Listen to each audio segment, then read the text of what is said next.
What's up mga ka-riders? Welcome back sa ating vlog.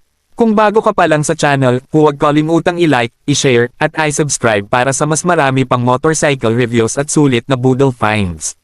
Sa video na ito, ay unbox at i-review natin ang isang napaka-useful na accessory para sa ating mga motorcycle riders, lalo na sa mga delivery riders na laging gumagamit ng cellphone habang bumibiyahe. At ito na nga mga ka-riders. Kakadating lang ng parcel natin mula sa Shopee.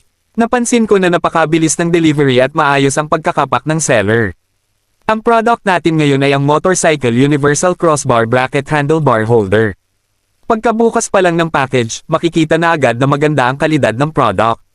Solid ang pagkakagawa at gawa ito sa matibay na alloy material kaya hindi ito madaling masira. Isa pa sa nagustuhan ko rito ay hindi ito basta kinakalawang kahit mababad sa init ng araw o sa ulan, kaya perfect talaga para sa pang-araw-araw na paggamit.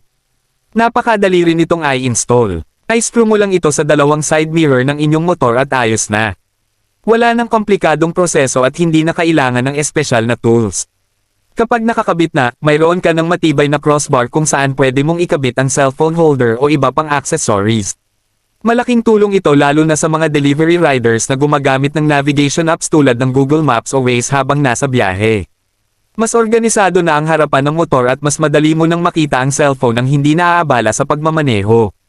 Sa presyo nito, masasabi kong sulit na sulit ang binayad ko. Maganda ang kalidad, matibay ang materials, mabilis ang delivery, at napakadaling ikabit. Kung naghahanap ka ng simple pero napaka-useful na upgrade para sa motor mo, talagang marirecommend ko ang Motorcycle Universal Crossbar Bracket Handlebar Holder. Kung gusto nyo rin magkaroon nito, ilalagay ko ang link sa description ng video para madali nyo itong ma-order.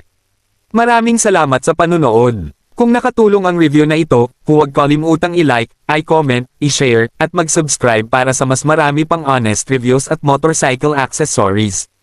Ride safe lagi mga ka-riders, at magkita-kita tayo sa susunod na vlog. God bless!